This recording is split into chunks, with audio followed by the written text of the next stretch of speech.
Assalamualaikum warahmatullahi wabarakatuh. Selamat siang pemirsa setia Tegar TV, bagaimana kabar Anda hari ini?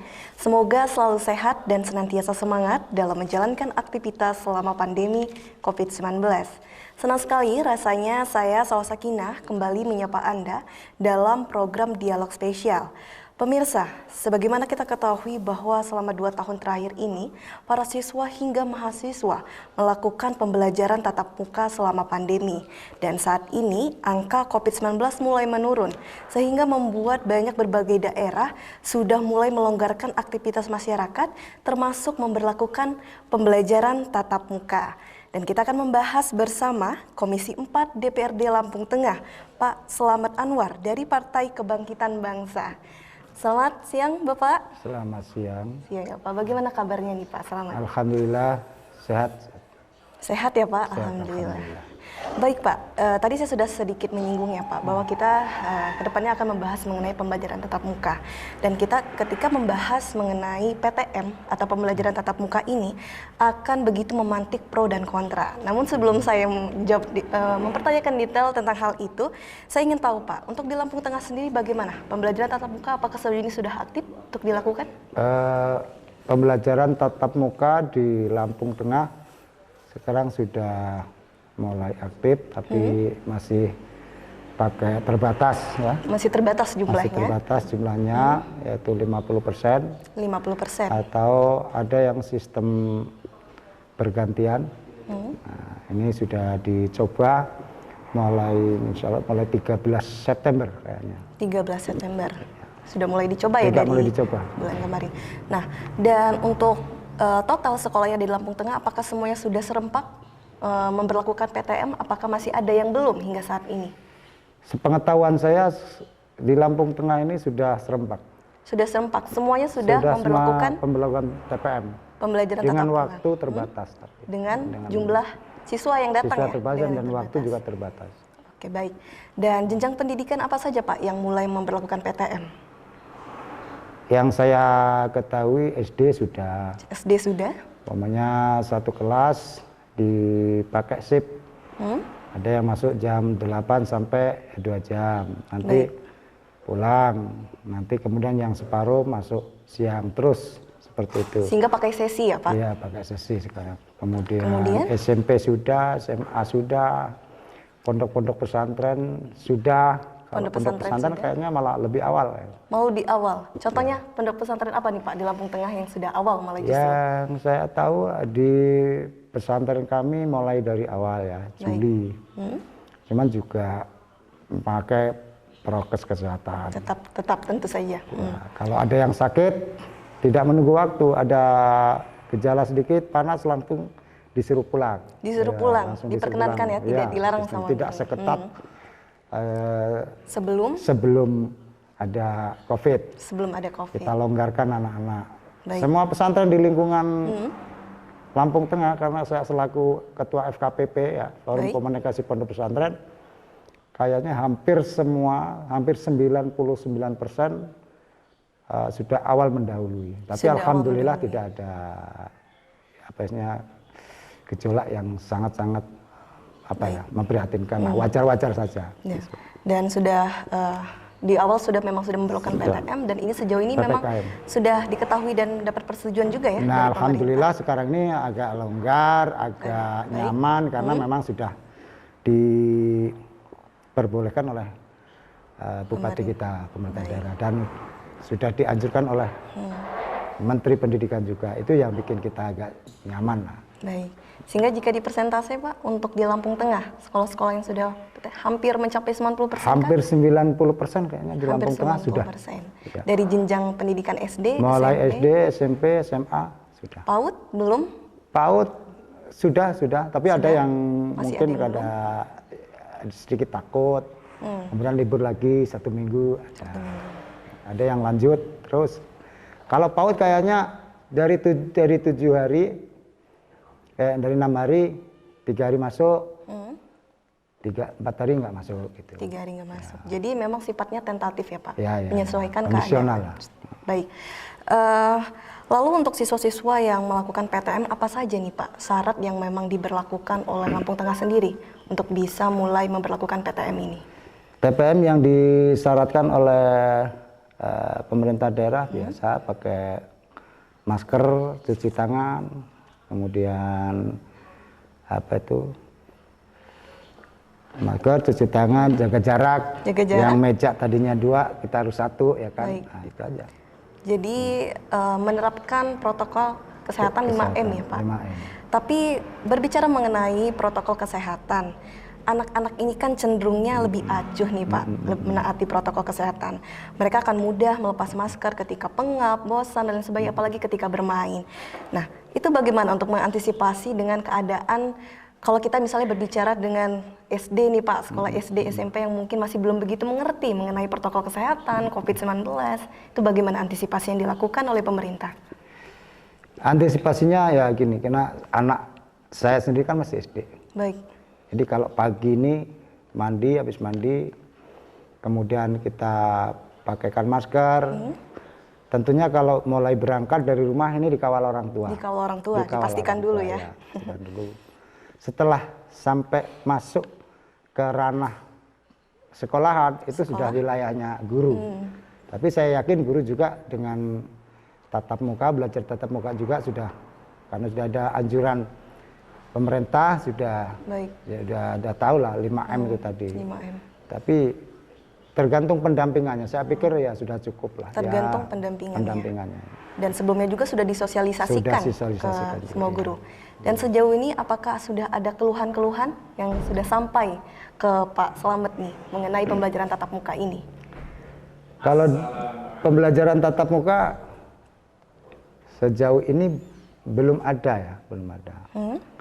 Belum ada keluhan, gejala-gejala. Belum ada.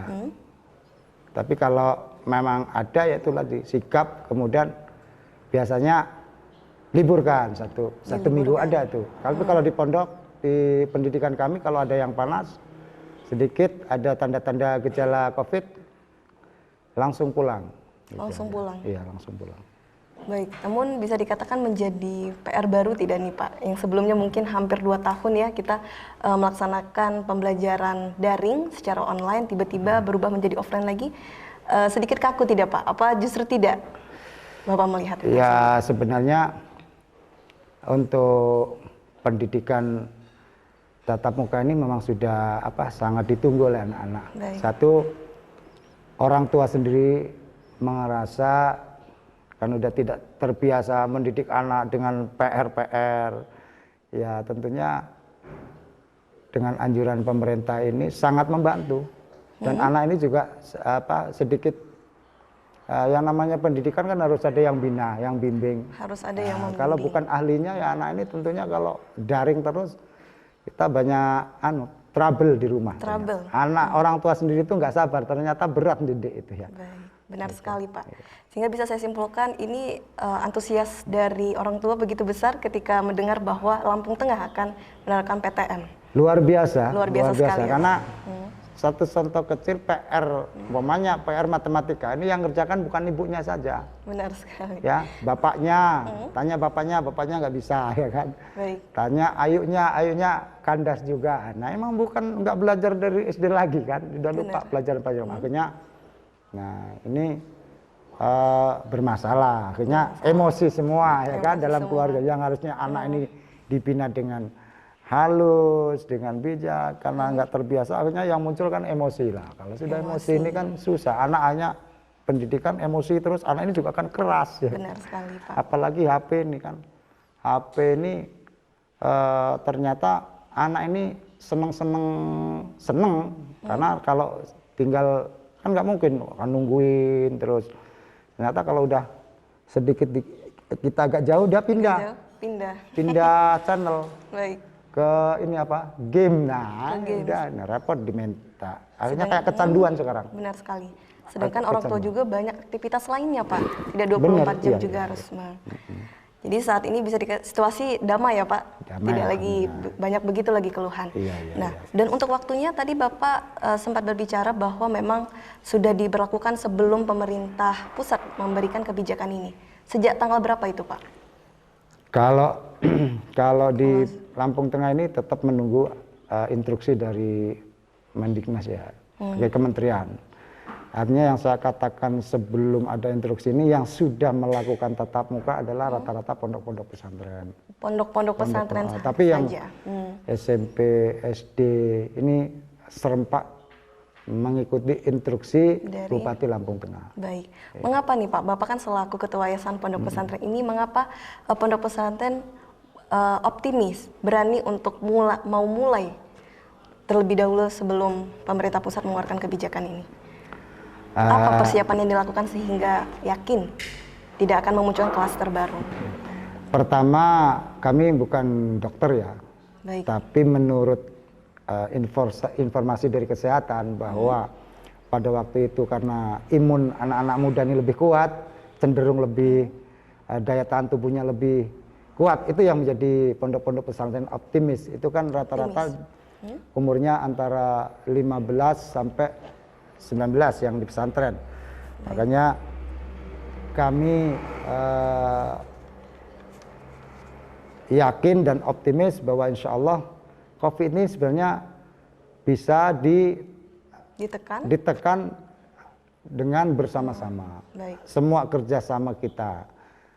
Dan terbuka kalau memang ada yang punya gejala flu, pilek dan lain sebagainya.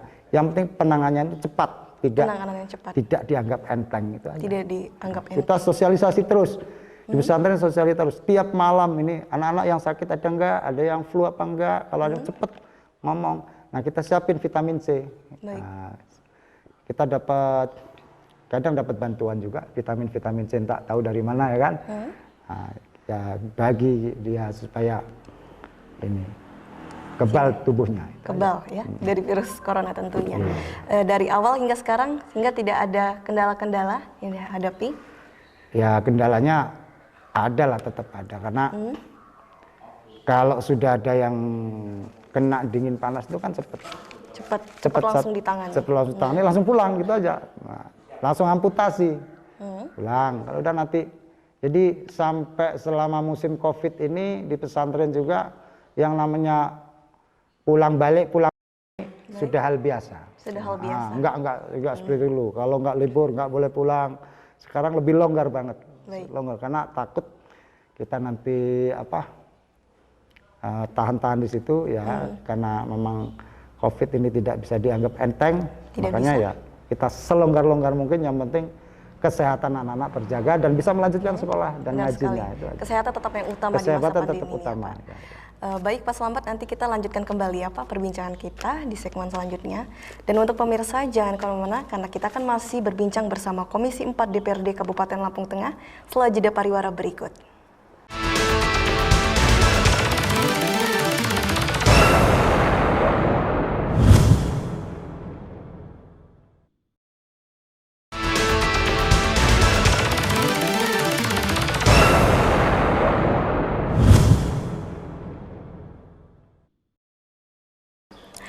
Terima kasih pemirsa, Anda kembali menyaksikan dialog spesial dan tentu kita masih berdialog bersama Komisi 4 DPRD Kabupaten Lampung Tengah. Baik Pak Slamet, kita lanjutkan kembali ya Pak perbincangan kita. Tadi kita sudah banyak membahas mengenai bahwa memang PTM atau pembelajaran tatap muka ini sebenarnya begitu mengkhawatirkan juga ya, tapi mau tidak mau juga harus dilaksanakan Pak, mengingat banyak keluhan yang sudah tersampaikan hingga saat ini. Namun sejauh ini setelah dilaksanakan PTM, ini kita berbicara total ya Pak. Apakah sejauh ini aman atau memunculkan klaster baru untuk penyebaran COVID-19? Perkembangannya hingga saat ini. Sampai saat ini loh ya, yang saya tahu ya. Tapi karena saya kan tidak memantau Lampung Tengah. Baik. Terutama di SD, kemudian di tingkat saya katakan di pondok-pondok pesantren, klaster tatap muka ini belum ada, tapi nggak signifikan. Tidak begitu signifikan. Iya. Hanya belum ada laporan yang laporan yang punya banyak kejadian klaster ini belum muncul. Belum muncul. Iya. Kalau ada ya 1-2 wajar. Baik. Namun Bapak melihat tersebut untuk kedepannya bagaimana? Untuk PTM ini, dari sudut pandang Pak Slamet sendiri sebagai Komisi 4 DPRD. TPM untuk tatap muka, harapan saya ini satu, saya berharap kepada Bupati Lampung Tengah lebih action spektakuler untuk mengadakan vaksin-vaksin di sekolah. Baik. Kemudian di kampung-kampung melalui aparat-aparat desa, ya pokoknya bagaimana bisa secepatnya selesai lah, terutama Lampung Tengah. Dan jika itu terlaksana semua, sudah diaplikasikan semua, Bapak yakin ya PTM ini akan aman? Aman, insya Allah lah. Benar-benar pandemi ini berakhir. Insya Allah ya. Insya Allah ya. Tidak terlalu apa yang kita khawatirkan, semoga nggak muncul. Gitu. Karena memang kuncinya juga ada di masyarakat juga ya Pak, untuk bisa bekerja sama nih bersama-sama pemerintah.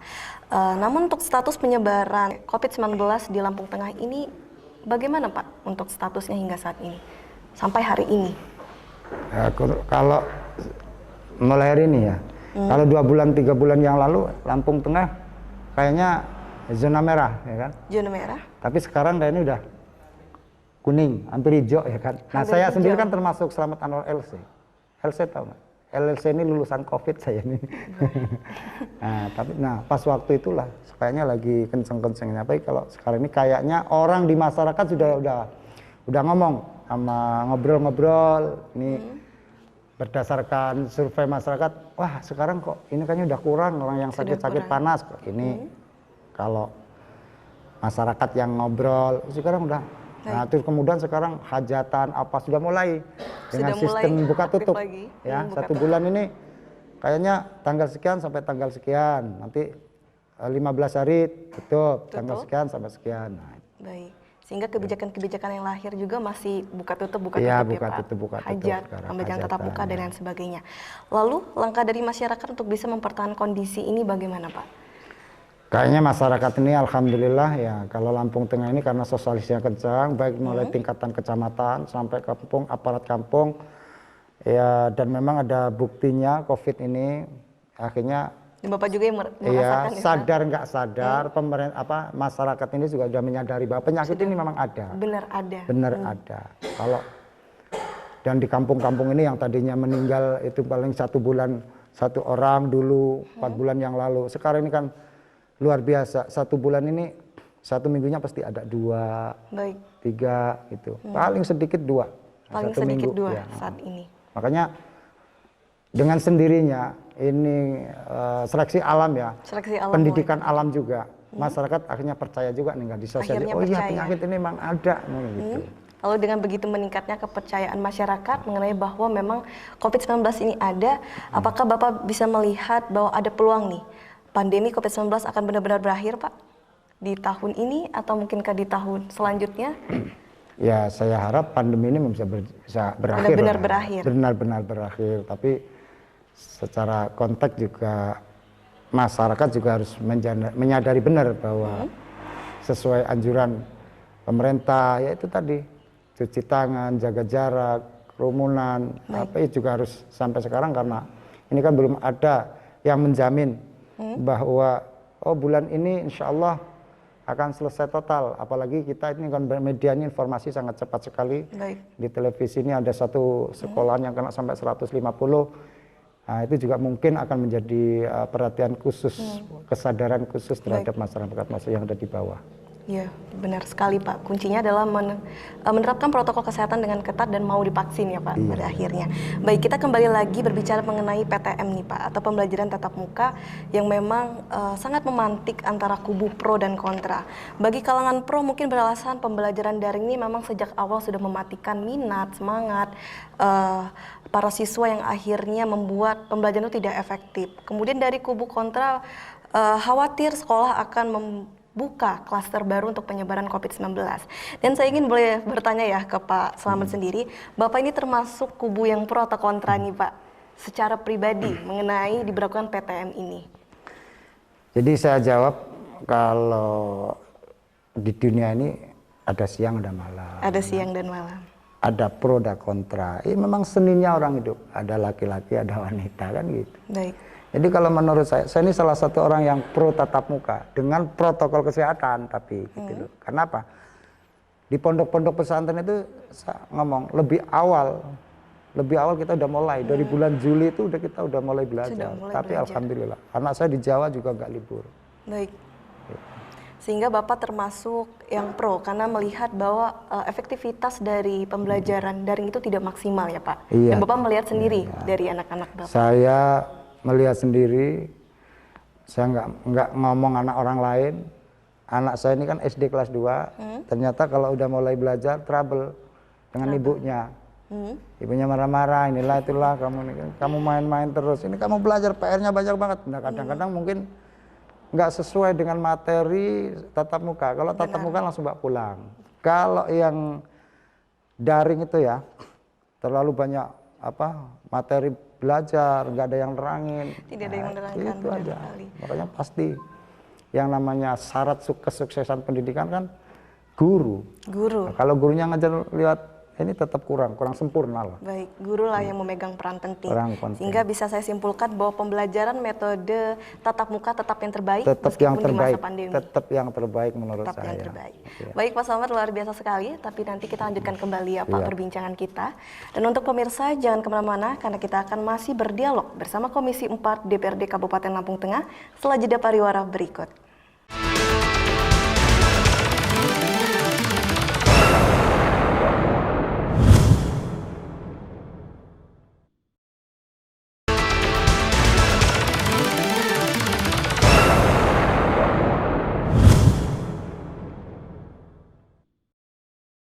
Terima kasih pemirsa, Anda kembali menyaksikan dialog spesial dan tentu kita masih berdialog bersama Komisi 4 DPRD Kabupaten Lampung Tengah.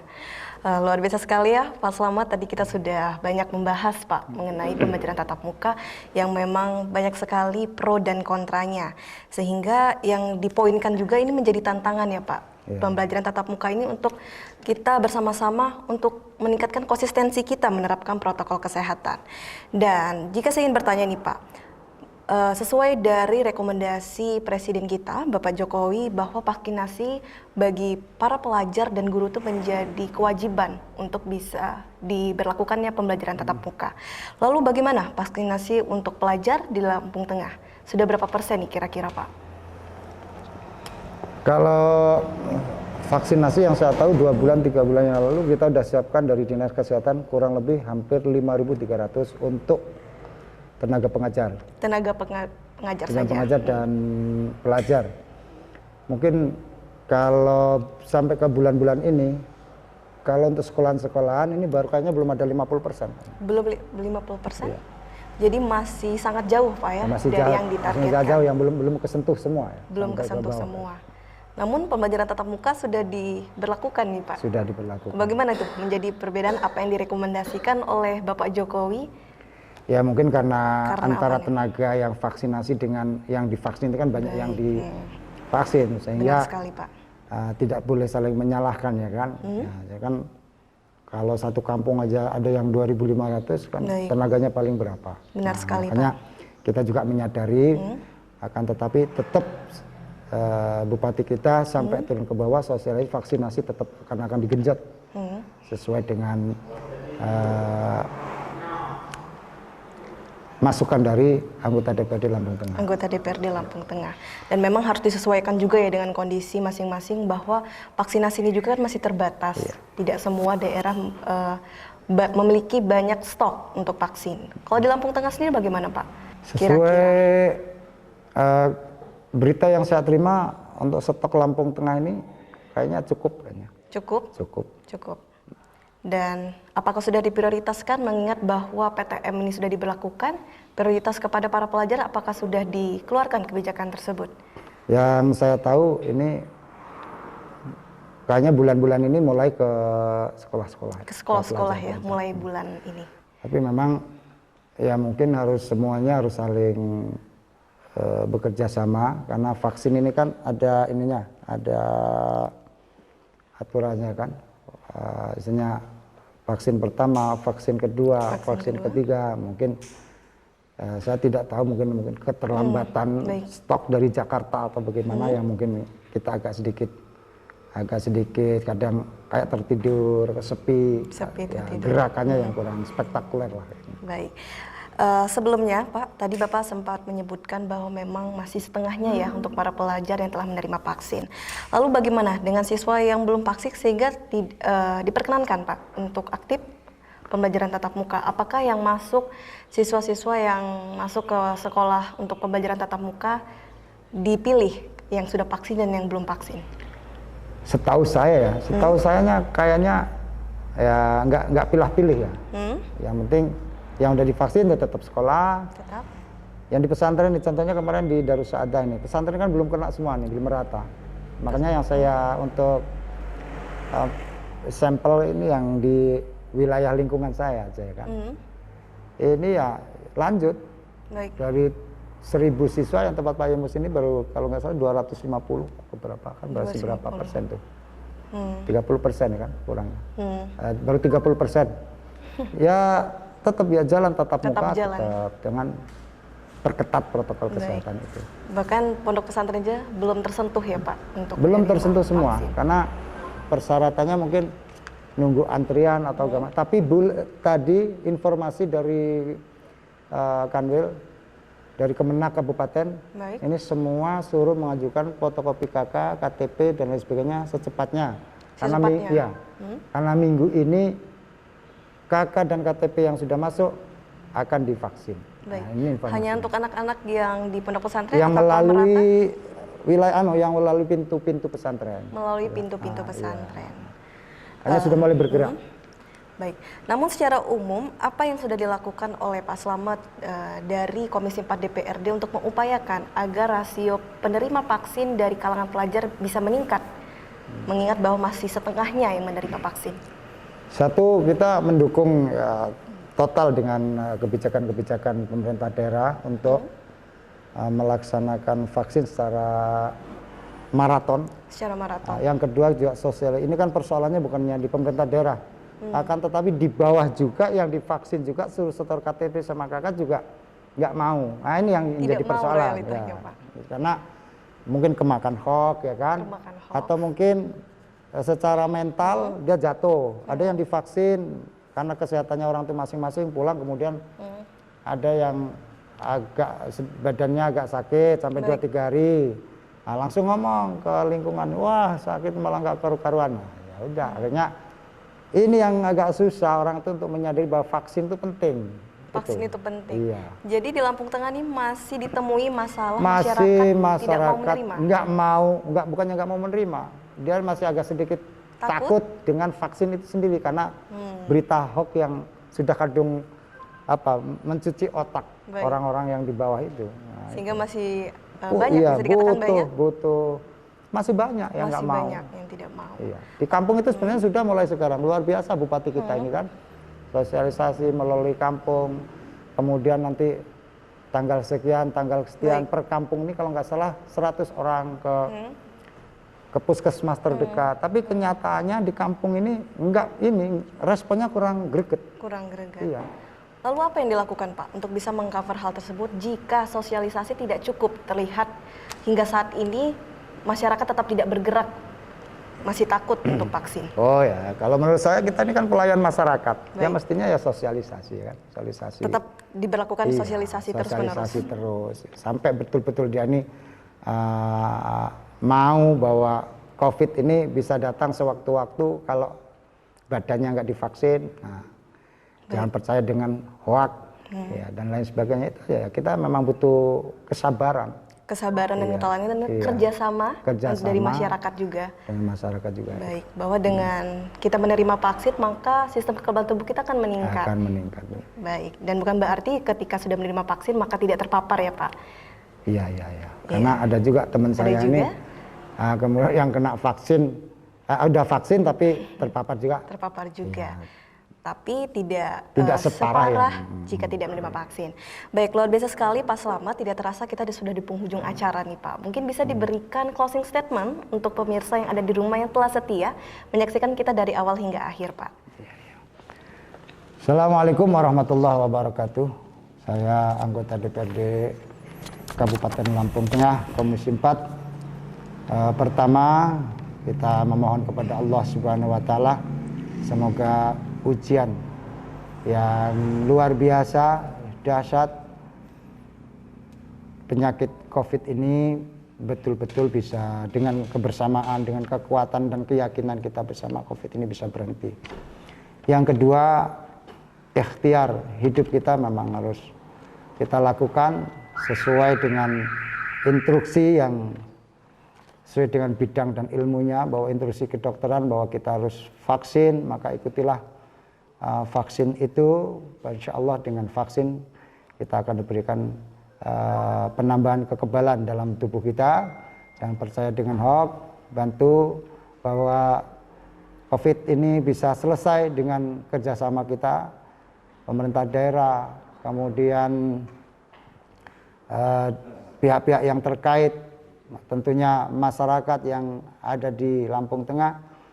Ini kalau kita bersama dan kalau kita yakin bahwa COVID ini bisa selesai dengan kebersamaan, insya Allah COVID ini akan selesai, dan semua apa yang kita lakukan seperti dulu tidak ada COVID, kita bisa ngumpul bareng dengan keluarga, dengan tetangga, insya Allah akan kembali kepada asal semula. Terima kasih.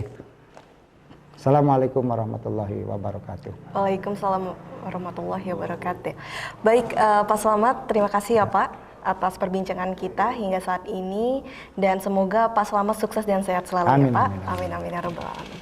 Dan tak lupa saya ucapkan terima kasih juga untuk seluruh pemirsa setia dialog spesial bersama Komisi 4 DPRD Lampung Tengah saat ini. Dan pemirsa, pada akhirnya memang penularan COVID-19 ini dapat terjadi di mana saja. Bahkan di rumah pun kita bisa tertular. Yang terpenting adalah kita harus ketat untuk menerapkan protokol kesehatan, menjaga lingkungan kita tetap sehat, dan selalu menerapkan pola kehidupan yang sehat. Dan saya Salwa Sakinah mewakili kru yang bertugas hari ini pamit undur diri. Wassalamualaikum warahmatullahi wabarakatuh. Sampai jumpa. Terima kasih.